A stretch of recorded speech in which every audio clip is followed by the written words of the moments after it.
All right, welcome back, everybody. And so we are going to begin our first session, which is going to be a panel discussion on the impact of COVID-19 on transfer articulation. And so we pre-recorded this session about a week ago. And so I'm going to introduce Diane Nogler, Dean of Business and Applied Studies at North Island College, Carol Stewart, VP Academic from Vancouver Island University, and Sam Sini, who is the Associate Registrar of Undergraduate Admissions and Student Recruitment and Advising at UBC Vancouver. And then we're going to switch over to a live question and answer at the end of this session.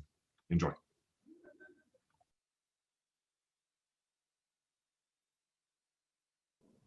Thanks, Mike. Welcome everyone to this opening plenary session of BC CAT's 2020 Online Jam.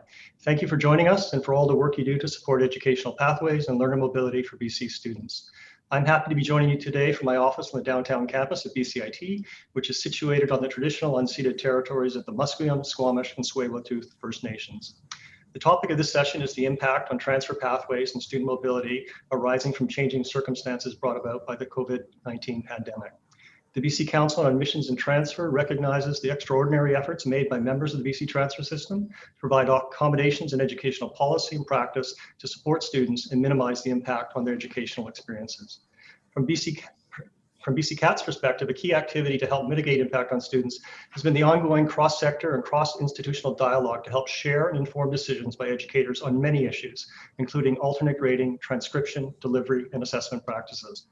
Working closely with BC post-secondary institutions, the ministry and partner agencies such as BC Campus and BC Net has helped BC CAT to facilitate dialogue and information sharing through a system news page, learning continuity meetings, deans groups, articulation committees, and registrars. These discussions have been vital to identifying and addressing potential admissions and transfer issues affecting students. Before handing the floor over to my colleagues for more detailed discussion, I'd like to speak to some of the current and planned activities BC CAT is pursuing to help support institutions and their students. Many of these activities will be highlighted in sessions we've organized for this jam. As I've mentioned, one of the first activities we engaged in was to create a system news page, which collates publicly released communication from post-secondary institutions and professional bodies addressing educational matters. We've also created a reference resource that records educational accommodation and alternate practices and processes implemented by post-secondary institutions. So we have a collective memory that can be drawn upon in years ahead, and students will need access to that information to explain their transcripts 2 or 3 years from now. We've also been engaged actively with articulation committees and other groups to provide guidance on NBC transfer positions and principles, informing recognition of alternate grading, delivery, and assessments, as well as the continuity of articulation agreements, even as we shift to primarily online delivery. We've also been working closely with BC Campus and articulation committees and other sector groups to develop shared resources that are intended to support online educational learning environments. We've also taken our work plan and tweaked it somewhat over the past few months to focus on prioritizing educational initiatives that will inform flexible admissions and credential practices, including studies on micro-credentials, competency-based admissions, pathway agreements for Indigenous students, and support programs for students with lived experience in care. On the technology front, we've been actively engaged in modifying transfer credit technologies, such as the transfer credit system and the BC Transfer Guide, to include educational pathways for national and international students wanting to come to study in British Columbia. On the research front, we are in the planning stages, working with the Student Transitions Project and the Central Data Warehouse to study the impact on student mobility arising from the pandemic and the shift to these primarily online learning environments. And finally, and very importantly, we've been collaborating on a regular basis, a bi-weekly basis, with partners across Canada, Alberta, Ontario, and the other 5 or 6 CAT organizations in Canada to share our experiences within each jurisdiction and create an aggregating resource on the kind of decisions around educational policy and practices that are being made. Because as we all know, students may start out studying somewhere, but they're going to move somewhere else. And we have to have that information to make their experience as seamless as possible. Mike, could you move to the next slide, please? So just as a quick reference, here's a screenshot of the system news slide, which we are updating regularly, and we invite you to take a look at it, provide feedback in the days and months to come. So we want to keep this resource as relevant and up to date as possible. Thanks, folks. I hope you enjoyed the session. Over to you, Mike. All right, thank you, Rob. So it is my pleasure now to introduce our guests on our panel. Today we have Diane Nogler, who is the Dean of Business and Applied Studies at North Island College. We have Sam Saini, the Associate Registrar from UBC. And we have Carol Stewart, the Provost and Vice President Academic from Vancouver Island University. Thank you all for coming today, and thank you for being a part of this panel. I thought I would just start off by asking a general question. I'll send this one over to you, Diane. I wonder if you could describe for me the impact of COVID-19 on your institution.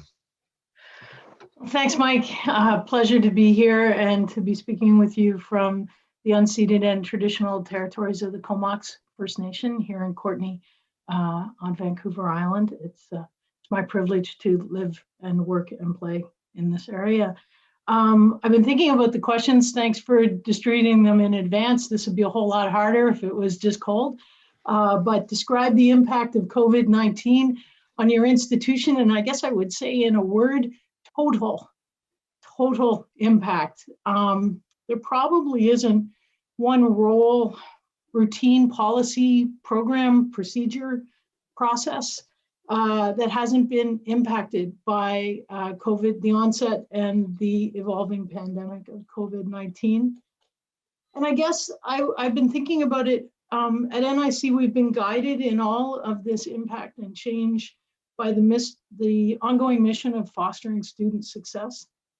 And so to do so, we've had to become flexible, which is not a word that naturally applies to public post-secondary, as I'm sure we can all attest. So for example, in April, as we were trying to figure out the aftermath of the pivot to online learning, at the suggestion of North Island College's senior education team, which is the body of deans and directors administering our program areas, we offered advice to the College Education Council around what sort of flexibility instructors would need for the remainder of the academic year that was unfolding, and for the year that we are now in, around learning outcomes and student evaluation and assessment. And basically, on our recommendation, our Education Council passed a motion to allow flexibility related to learning outcomes, evaluation, and assessment as normally indicated in our authorized course descriptions.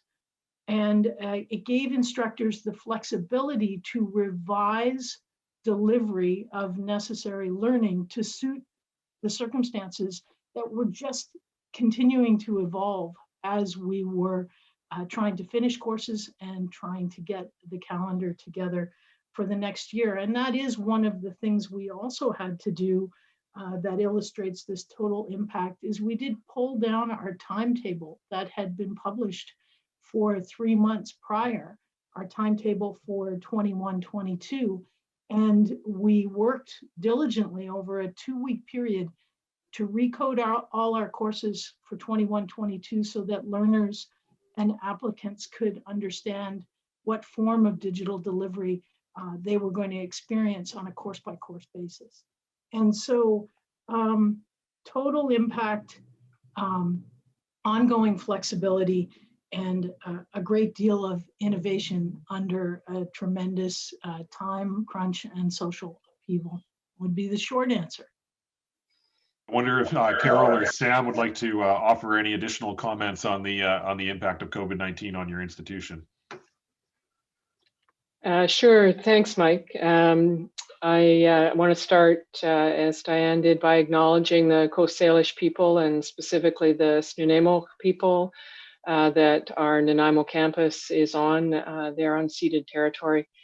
And I'll start by talking about it. When I think about the impact, I think about it in the areas of people, the passion and purpose that we have as a university, and of course, finances. And the COVID-19 has really highlighted for us the importance of relational work. I just thanked and acknowledged traditional territory.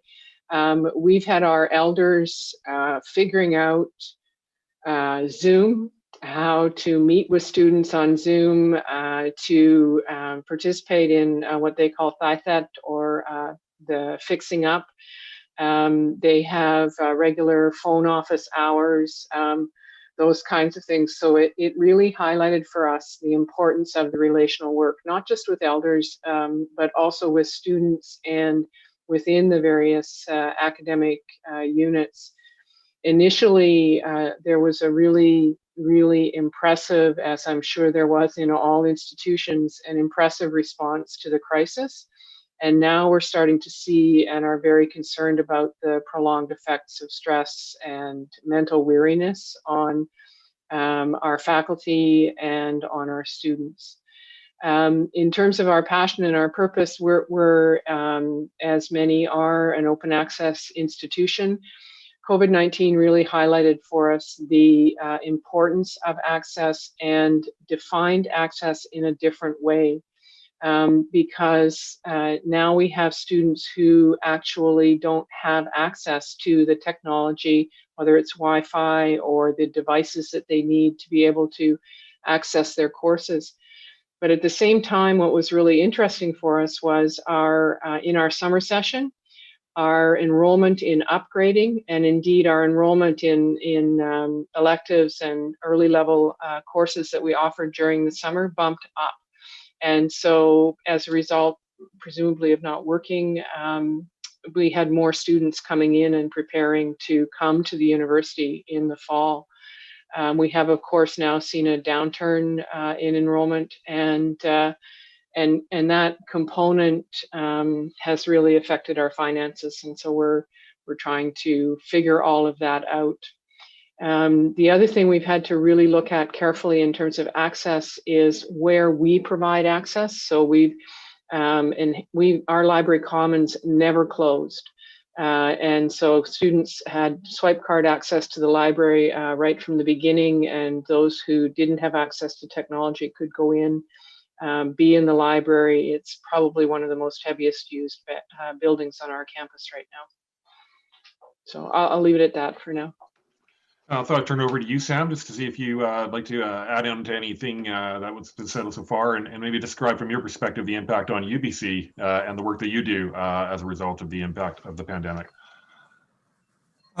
Thanks, Mike. Yeah, so my work is predominantly in admissions, and so obviously there are a lot of transfer students that do apply. So just on that sort of procedural aspect, I mean, just hearing Carol and Diane talk, I mean, it really reflects on very similar conversations we've been having here at UBC. Carol, you sound like people at UBC right now with respect to just the nature and sort of themes that you've just pointed out with respect to challenges. So I'm really reassuring to see that, we're not alone in all of this. There's a lot of sort of experiences that are quite similar, and I think it reflects the need to have events like this so we can share perspectives and also just strategies for improving both of our individual kind of campus level services, but also just the experience for students as well. I don't have too much to add, because I think that those comments really are thematically right there.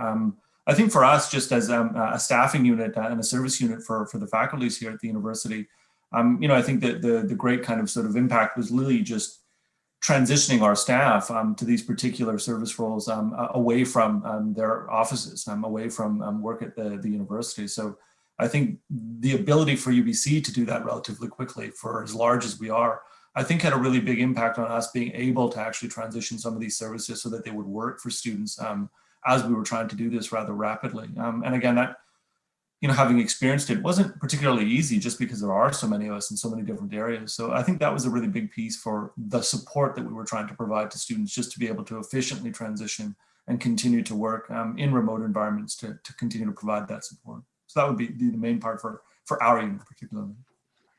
All right, thanks, Sam. Carol, I building a little bit upon, you touched upon this in your response, but I'm wondering if you could maybe tell me what you've learned as a result of your institution's response.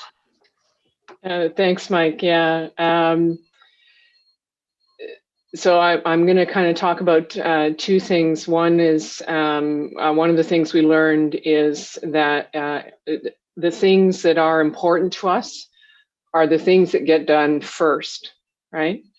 And then the second thing I'll talk a little bit about is the dedication of our faculty, which, we always talk about how dedicated our faculty are. but it really came to the forefront in this with the result of what happened. So, you know, in the things that we got done first were for students. So creating an emergency bursary, and we had 500 checks go out the door in the last 2 weeks of March. So the first 2 weeks of the pandemic, those were all focused on students. And then in terms of international students, both our own students abroad and those that were here, we supported them to return home as quickly as possible. Of course, relevant to some of what we're talking about, and certainly the work of BCAT, one of the first things that we did and took to Senate was a credit, non-credit option. And by mid-July this year, we had 308 requests, the vast majority of those in the first 2 weeks after the exams finished, and students realized that they just did not have access to be able to complete their courses. But 308 requests out of, 19,000 registrations is pretty minimal in terms of the number of students that felt that they could not complete. So students really, really made an effort. And then the other thing was the things that were important to us was the provision for timely completion of skill-based requirements. And so again, within a couple of weeks, we had essential skill-based courses back on campus for trades, health, human services, our education practicums, and our health practicums. We had to make arrangements with the relevant bodies to get those students out into their institutions. And then in the area of faculty, being able to maintain the quality of experience for students was so important to them. And we ramped up really, really quickly with workshops, teaching supports to our Center for Innovation and Excellence in Learning for those faculty. And we had actually about 75% of our faculty in the months of April, May, and June attended those workshops. It was a 3,000% increase from the previous year. Pretty incredible. So, the commitment to excellence and the commitment to figuring out how to do this was huge. So, thanks. That's amazing. I want to maybe now flip it over to another side, and I'm going to flip this question over to you, Sam. If you or your institution could have done something differently as a result of your institutional response, what would that have been? That's a pretty good question, Mike. I mean, the one thing I will sort of suggest that we were, especially from an admissions and kind of enrollment perspective, fairly successful. I mean, we did get a chance to meet most of our domestic and international enrollment goals, broadly defined, across both of our campuses. So that was a good thing. So to suggest that we need to do something entirely differently probably isn't entirely true. But I think, in listening to Diane just at the top of this, and one piece that did occur to me in terms of what we could improve was not necessarily our communication per se, but necessarily the communication process with our applicants when they were in the process of either applying work and getting admitted or after they had been admitted. When many of these disruptions kind of came to light, a lot of questions were coming in about what UBC's response to particular items like school closures, school disruptions, exam cancellations would be. And the volumes of those particular inquiries were a bit overwhelming. So I think that many of our team did work incredibly hard to support those students and the anxiety that they were presenting in light of not having these particular answers. But the approach that we were taking still relied a lot on sort of these traditional methods where, we were trying to consult with other groups, or we had groups sort of communicating somewhat similar or overlapping messages. And I think that, that sort of approach of being a little bit sort of decentral and having sort of unique faculties or unique groups kind of communicate these messages is probably okay when you're not in a pandemic and tensions are a little bit lower and the volumes of unique scenarios are a little bit more predictable. But when you're kind of communicating and trying to set up a process in what feels like a real crisis where there's a lot of unknowns, I think the students' perceptions of these messages, like the varying tones, the emphasis, certain details being included or not included, the way they would perceive those would be a little bit different. Now, I think this probably relates a little bit to student expectations. You know, they kind of probably perceive us to be this one kind of large group of one sort of large university that would be sort of communicating, but the coordination of this particular effort, I think, probably could have been improved. And I think we all have a bit of a role to play in that. But streamlining those sort of particular processes would be, I think, helpful in terms of meeting the needs of our students, and then also just our own next steps.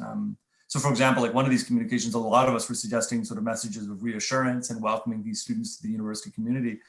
But I'm not sure if students found that incredibly helpful, the repeated messages. I mean, certainly I think sending it out once or twice does make sense.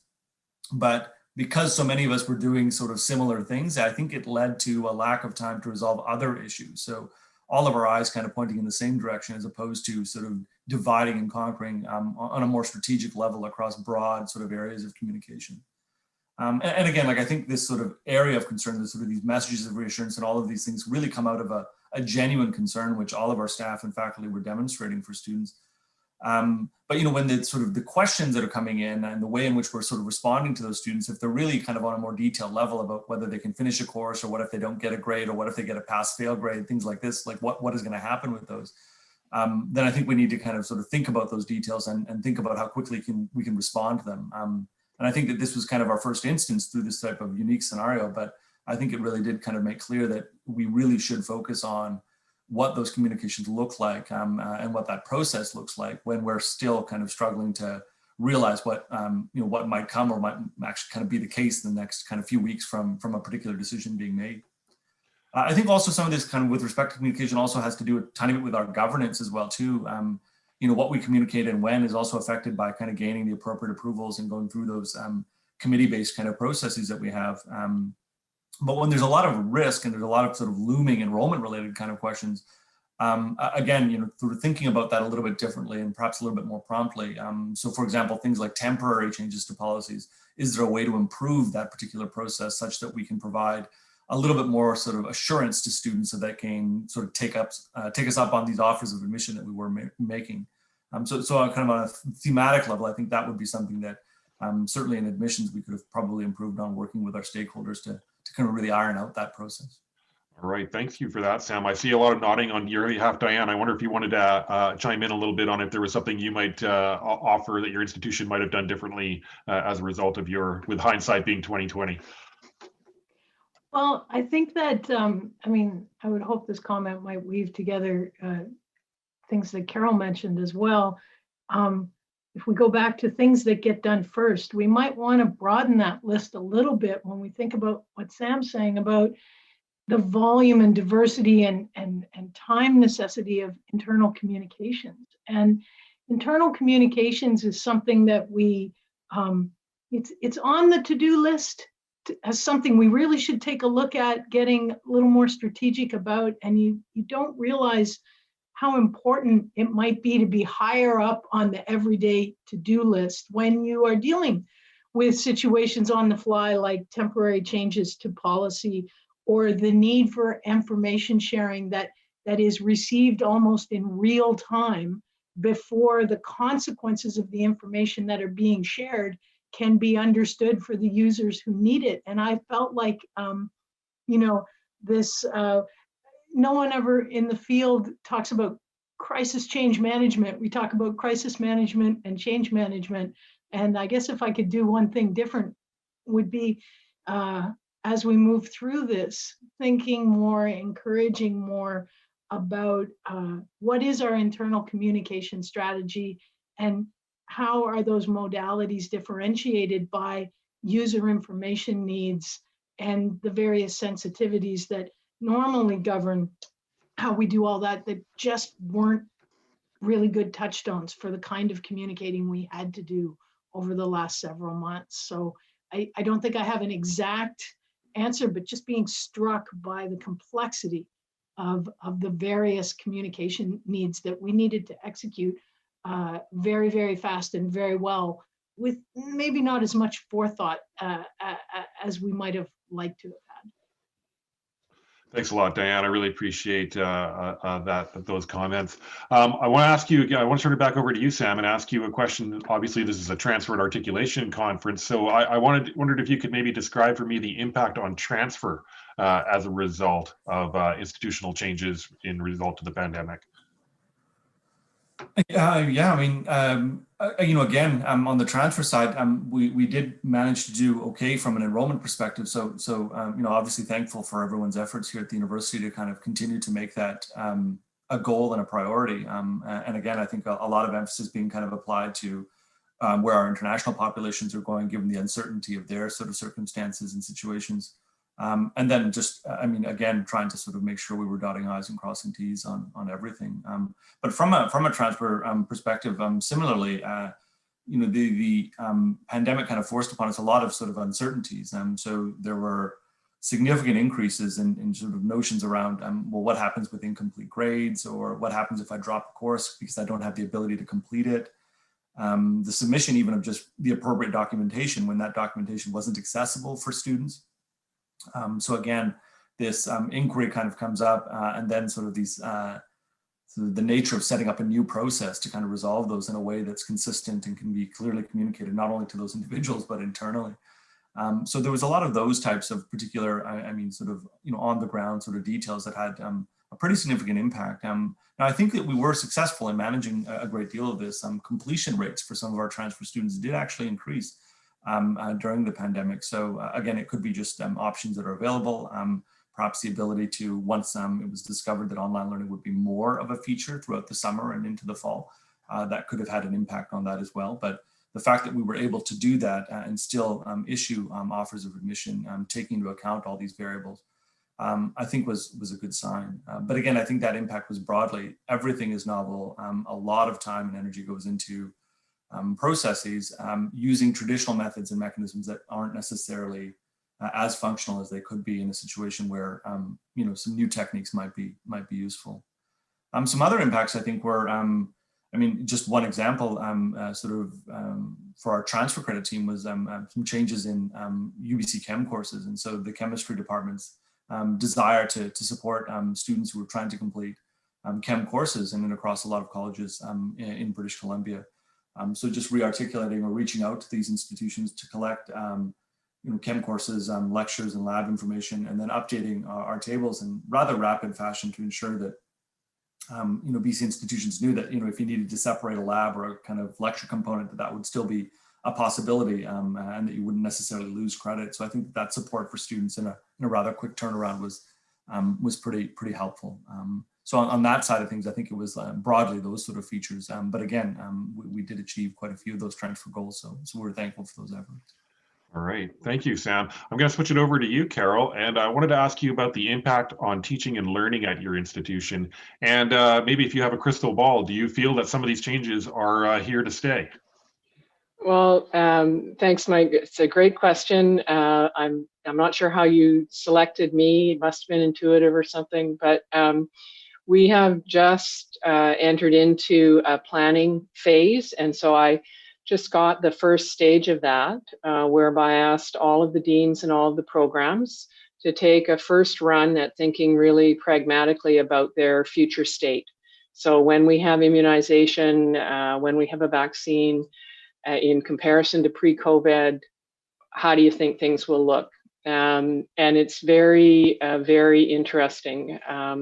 A lot of them are saying, first of all, they need a little more time with this version of delivering courses before they can kind of discard or adopt what we're doing. But the responses overall are quite fascinating. First of all, the current state, and we're delivering about 80% of our courses right now are fully online, and the rest of them I would characterize as hybrid. There are maybe one or two programs that are fully face-to-face in the trades area. And what we're hearing from faculty is that is not sustainable, and it's not here to stay. But they do believe that there will be differences in how they do things. So I'm seeing evidence of a very strong commitment to our field schools and our lab experiences as essential teaching and learning. but not necessarily in a standard 13-week or 15-week term. There's some discussion around the potential of using a block for the experiential components and then some online components that go with that. There's evidence of a real student focus coming from faculty. They're really noticing that the online options provide for a different type of student to be able to take the course, and they're interested in continuing that. Similarly, they're interested in what we're calling high flex that would accommodate and invite students that can't make the scheduled face-to-face time. So I think those are some of the things we're going to see changed in the future, maybe 15 to 20% in those kinds of alternative formats. At VIU, we were about 3 to 4% online prior to COVID. One of the other things that is really clear that I think is important to talk about in the context of articulation and transfer is there are, for a number of programs, external bodies that are influencing that. So programs that are accredited, like interior design, education, nursing, have particular requirements, even for the theory portions of their classes, to be delivered in a face-to-face component. So there's gonna, if that's to change, there needs to be some discussion with those accreditation bodies about the equivalency of learning in an alternative format. And we've heard lots of that in the media with student requests around tuition returns, that this is, the implication being that this is an inferior product. And I don't think it is. I think that the quality of the educational experiences that we're delivering to students are quite good, but they are being delivered in a different way. And so getting that message out, I think, is important. It certainly forced everyone to change the way they think about the delivery of education, the way they think about the accreditation of various credentials. And we recognize that obviously there's many questions unanswered at this point, but we do expect, that there will be some clarity, hopefully, in the months ahead. I want to turn this next question over to you, Diane, and just sort of take a look at the issue of grading and credit practices. So when everybody switched to online, there was also a number of schools that switched their grading passes from a more traditional 4-point scale to pass or fail. And I wonder if maybe you could describe some of the impact on changes to grading that may have had an impact at your institution. Thanks, Mike. I guess the impact is unfolding. The transfer system is much more multimodal than it might have been at its inception. We did not change our grading system for any of our programs with the onset of COVID. When COVID hit, we were already approaching the conclusion of a 2-year project to implement changes to our grading schemes for alignment reasons with the universities that our graduates and our transfer students tend to go to. And so for reasons of system capacity and people power, really, we didn't authorize alternate grades such as pass-fail at NIC. But we did a lot of things around how you get to the grade that are still in play to a varying extent. We extended the withdrawal date for the winter 2020 term, the withdrawal date without academic penalty, until the end of the term, to echo some of the comments that Carol made earlier, where students could see much later into the term where their progress was and could withdraw with a W without academic penalty. Some programs with high applied or field skill-based learning outcomes were permitted to use an extended incomplete grade to allow for the gradual return of some face-to-face instructional elements over the subsequent months past the normal dates of the winter term. And other programs changed the sequence of delivery for courses or for learning outcomes within specific courses to facilitate the instruction in theory or other learning that could immediately proceed online. So the end of winter 2020, as I'm sure everyone participating in this session experienced, was quite chaotic, but still had to have systematic integrity. So these were learning outcome-based decisions, programmatic-based decisions, and then what's the impact on transcription of these decisions and the sequence of pulling together that record. Students who were not able to complete winter 2020 courses or return to programs underway as anticipated, we saw that across the college. And while we've now facilitated most of these students completing, we're continuing to find ways to accommodate the remaining few who haven't yet completed programs that they had expected to complete at the end of winter 2020. Like all other schools that receive applications for competitive admissions programs, and we do have a competitive admission program for the BSN stream that we offer with VIU, we're going to have to review transcripts with past grades from winter 2020, more or less on a case-by-case basis for the first iteration, I think, and then be really ear to the ground in terms of the best practices that are emerging across the sector, even as the demand for these competitive programs continues more or less unabated. That communication I was talking about earlier is going to have to intensify across the sector and with external bodies, as Carol referenced, as we try and figure out collectively how to best facilitate students having access to the learning they're looking for when their transcripts, a la COVID and 2020, might look a little different than our admission processes would normally see them.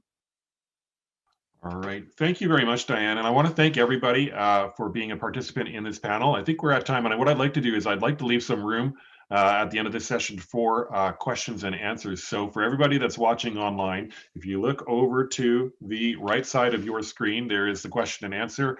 If you could put in any questions you might have for a panelist, we're going to switch over to the live room and then we're going to continue this conversation there.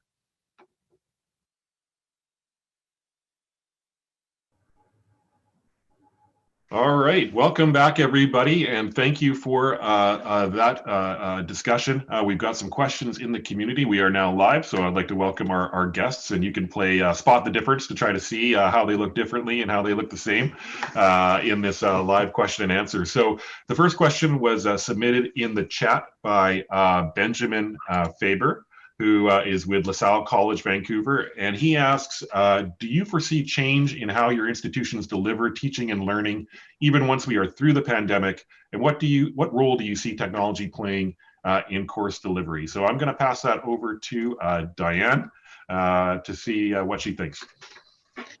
Well, thanks. That's a really big question. And I think we're all actively assessing answers to that question right now. I think the short answer is yes. There will be change in teaching and learning delivery and practice past the life of the pandemic. I think that it's going to be necessary because our learners are going to be looking for something different, and our educators are going to have new approaches that they've put an extraordinary amount of effort into developing and are going to want to see the utility of those going forward. So I think it's going to be a really collaborative kind of march forward to embrace this change. What are the learners looking for in terms of delivery modalities, in terms of course lengths, in terms of engagement, engagement through technology, and what are instructors finding are the new tools and new approaches that should be preserved, that clearly enhance the success of students in grappling with the learning outcomes in their courses and in their programs. And I think the role of technology will be quite significant and various at the same time, depending on the discipline. So that would be my broad, short answer. All right, Carol or Sam, would you like to add in anything on the question? Yeah, I can just add, Mike, we've actually begun planning for way out post-COVID, which we don't know how long that's going to be, what programs think they will look like. And some really early indications are in that there's a strong interest in two things. One is offering some alternatives which provide access for a different group of students as an online component. And then looking at courses to think about which ones fit best with a blended approach, where you have some things that are on campus, perhaps compressed, perhaps just once or twice throughout the term, and the rest of it is online. And so I think we'll see some changes in delivery method because people are beginning to see the advantages of using the technology a little bit differently. And we've had some pretty significant investments in technology. And so we'd like to be able to continue to use that. All right, thanks. I'm going to ask switch gears and ask a question that was submitted into the community board. This is a question from Willie Arcoa from Vancouver Community College. I hope I pronounced your last name correctly. And he asked the question, how are institutions handling student well-being while dealing with stress related to COVID-19? So, how about you, Carol? Sure. It's interesting because we anticipated issues with student well-being very early on. All of our student services and our student affairs area went to work from home immediately. And our counselors way back in March and April took a fairly extensive training program around e-counseling, use of email and web-based kinds of approaches to being able to support students. So they've been doing that for a while, and I think that's worked really well. The other piece, though, that we've begun to build in is how do you keep students engaged and connected using the digital technology? And so our student engagement office has been routinely running a number of options for students to be able to log in. They've done VIU's Got Talent, virtual talent show way back in the spring. We did 2 weeks of orientation online, and we're anticipating doing that again in January, which we don't usually do. Our Mariner athletes have been running fitness classes for people virtually. So really looking at what are the opportunities to take anything that students might normally engage in and do that using Zoom or using other virtual platforms. And as soon as we could, we really prioritized the ability to be able to open up some space for students to be able to collect and engage. Our student union, for example, runs a pub, and so that is now open afternoons and early evenings for students. There's a lot of Zoom classes going on in the pub, that kind of thing. So we've really tried to think about how do you take what we routinely do and offer that to students. And that's advertised in a weekly digest that goes out just to students. All right, thank you. That's great. I want to ask another question. I'm going to paraphrase it. It's from the chat. It's from Somi Chauhan from UBC Vancouver. I hope I pronounced your name correctly. And this question is really for you, Sam. How did your institution adapt to changes in the way that final exams were offered last year? And what kind of impact do you think there might be if final exams are eliminated moving forward? So that's a good question. Thanks, Somi, as well too, if you're there and listening. I know Somi well. We've worked together for just a little while. So I mean, I think like a lot of our partners, a great deal of sort of dealing with some of these changes was really to just to be mindful and listening to where those concerns were coming from and what they were presenting in terms of real challenges. Now, we're obviously very fortunate that we have sophisticated communication technology such that students can really voice these concerns back to us. And plus, through our recruitment efforts, we also are aware of a lot of schools in these particular regions. And that's really helped us kind of coalesce around, where these challenges really are coming from and how to best address them. So taking a real community-based approach to understanding what is or isn't possible, and also taking leadership from some of our peers and leaders as well too. UBC led those conversations internally by making exams, I won't say exams, but kind of course outcomes in that sort of credit pass fail kind of outcome, credit defail, which is a UBC specific policy. And I think we took that approach to say, where are we learning from our schools what these challenges are and how do we best kind of address them? And I think what we ended up broadly doing was really sort of removing a lot of the offer conditionality that we have on undergraduate offers of admission, suggesting that, some of these challenges are way too hard to predict, way too difficult to kind of encapsulate with very diverse kinds of sets of sort of instructions. So we just decided to say universally that, if you struggled because of these sort of disruptions, that we would be willing to still maintain offers, even though there were some academic challenges that we may have otherwise had something to say about.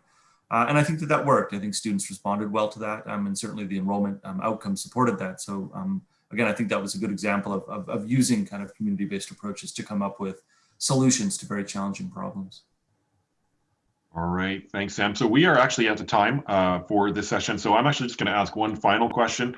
I want an answer in 30 seconds or less. I'm going to ask each of you, if you had a magic wand and you could change one thing about how your institution responded in the past or what you'd like to see changed for the future, what would that be? So I will start with you, Diane, and then we'll go with Carol and then Sam. I guess I would go back to what I said in the session. I think we could have done more about active channels of communication, sort of simultaneous messaging. We're on it, we're on it, we're on it. The situation is evolving. And I think everyone would have appreciated that, along with the very instrumental communications we did about dates and delivery methods and things, but just the confidence build of we're on it, we're on it. We're working on it. All right, Carol, if you could change one thing. Yeah, so I'm going to focus on the magic wand piece, Mike, because there are, I agree with what Diane has said around communications, and we can always do more communications. But there are some external constraints for us around our ability to support faculty in making this pivot and addressing the challenge of being able to take something that you've only ever done face-to-face and put that into an online format and do it quickly, competently, and with support. And so if I had a magic wand, I would absolutely wave that wand to be able to give faculty more resources and more support to be able to do the work that they're doing, because they're doing amazing work and they're getting very, very tired. Right. I'm sure the faculty would appreciate that gift with your magic wand as well. And finally, we'll leave it to you, Sam, to take us out. Yeah, I mean, I think, at all of our institutions, I mean, we're blessed to work with, very intelligent, very capable people. And I think that was, just sort of pulling on Diane's kind of sort of theme of things. I mean, there's, a lot of what we achieve kind of collectively. So just to be able to tap into that collective and really kind of think about what our community needs, broadly speaking, I think that's something that we should continue to reinforce as sort of solutions kind of moving forward. I mean, we really want to sort of take an approach where I think working collectively is helping us. And I think sort of just buying into broader approaches and understanding where those sort of feedbacks and sort of concerns are is probably, I think, the pivotal sort of way in which we'll achieve better outcomes in all of this. Going about it separately probably isn't going to work. And I encourage all of us kind of in the system as well to think about that as well. There's lots to learn from each other. And I think that that's something we really should continue to emphasize more than we have in the last 10 to 12 months. Well said, Sam. Thank you for that final comment. And on that note, I will point out to everybody who's watching that there's a lot of good questions and topics for discussion being posted into the community, both related to the pandemic, but also in the terms of the questions about the future of delivery of education. So please feel free to check it out in the community board and respond to those questions. So I just want to thank Diane, Carol, and Sam for participating in our online jam session. Really appreciate all that you had to offer for us. We are going to be taking a quick break, and then our next session will begin at 11 with me, where we will be examining barriers to articulation maintenance. I will tell you in advance, you are going to see a few emojis in this presentation, so you should look forward to that. And so we'll see you in a few minutes.